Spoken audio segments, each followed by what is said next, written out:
प्रबुद्ध भारती के राष्ट्रीय संयोजक मिसाइल इंजीनियर पूर्व सैनिक विजय कश्यप ने आवासीय होटल बेतिया के एक सभागार भवन में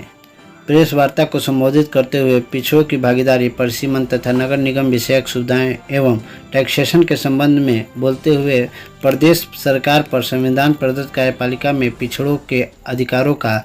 हनन करने का आरोप लगाया। देश के 60% पिछड़ों के कार्यपालिका में भागीदारी नहीं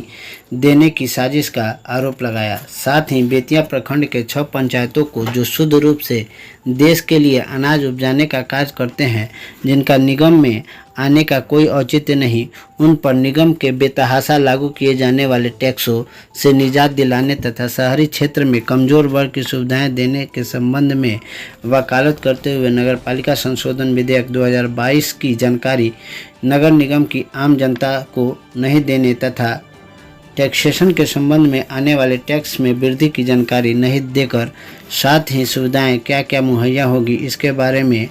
नगर निगम के अनजाने में रखकर नगर निगम तथा जिला प्रशासन द्वारा आम जनता के साथ धोखा क्या हो रहा है, इसके लिए चुनाव आयोग एवं जिला प्रशासन को मतदाता जागरूकता अभियान के तहत सभी मतदाताओं को उनके कर्तव्यों एवं अधिकारों की जानकारी देने की बात प्रेस वार्ता संबोधन में की।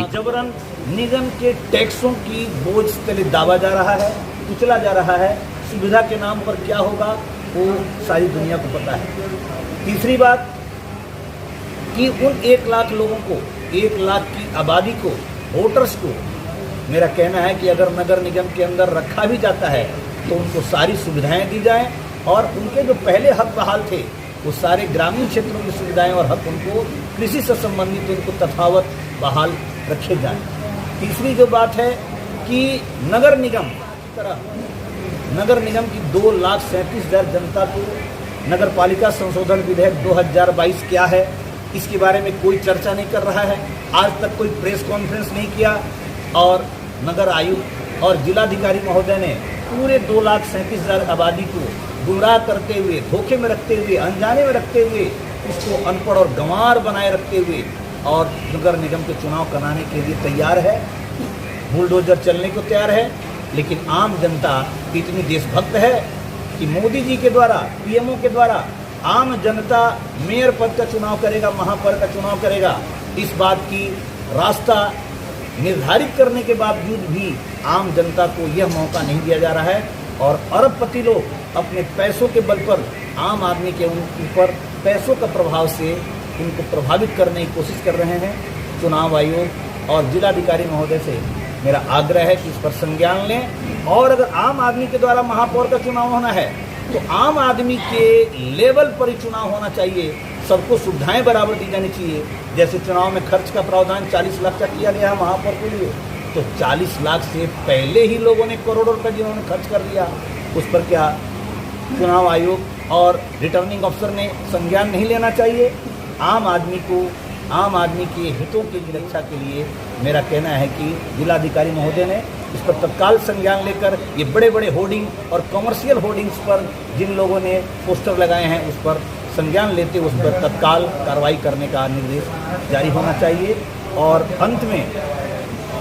जो नगर निगम की सुविधाएं हैं उसकी जानकारी आम आदमी को हो,